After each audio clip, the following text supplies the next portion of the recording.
first time I heard about the Korean American Coalition was, I believe it was 1986 when I was in college. KAC was just formed in 1983, and so the president of the organization at the time, Miss Keam, came to our campus at UC Irvine, where I was a student, and asked for volunteers to help with our voter registration, citizenship drive, all those activities that help engage our community into the civic affairs of our community. So I stepped up as a volunteer along with many of my friends in college, and I've been involved with KAC since then in various capacities, both as a volunteer, as a board member. I was, for a number of years, the Washington, D.C. representative advocating on behalf of KAC at the national level, and helped create the D.C. chapter to make sure that our Korean American voice was in Washington, D.C. and in the nation's capital. The Korean American Coalition is important in many ways. Most importantly, it serves as a bridge between the first generation immigrants and the rest of American society.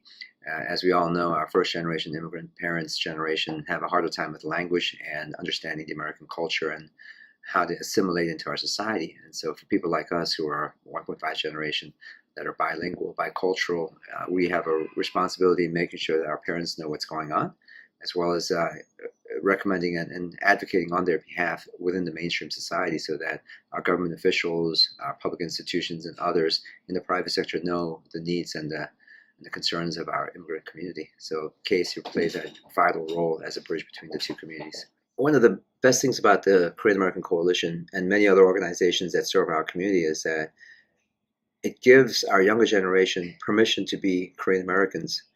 By that, what I mean is, when I first came to this country as a 14-year-old in the 1980s, it was really hard to know where I fit into the society. There weren't that many people that looked like me. There were certainly no role models that were doing anything that I wanted to be involved in. And so I always hesitated to express myself as a Korean American because there just weren't that many of us, and people saw me just as an outsider. Today, I can proudly call myself a Korean American because there's so many good things that have come out of our community. And for our young generation, my kids and others, for them to be able to declare themselves Korean American in this country is a point of pride for them.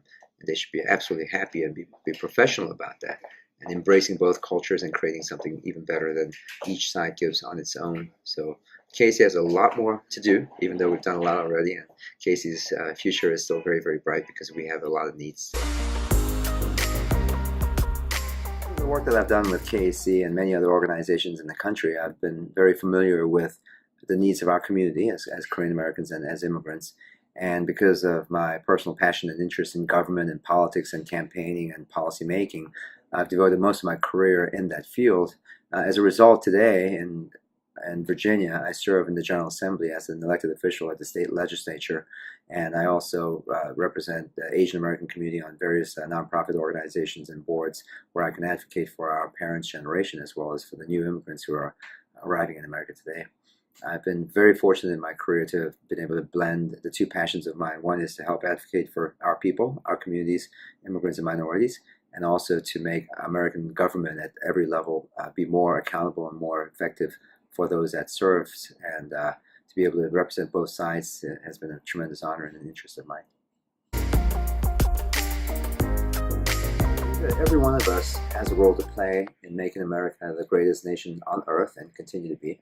I take to heart the message and the mandate in the United States Constitution, as well as, of course, in the Declaration of Independence, when it teaches us that all men and women are created equally and that we all have the same rights under the law.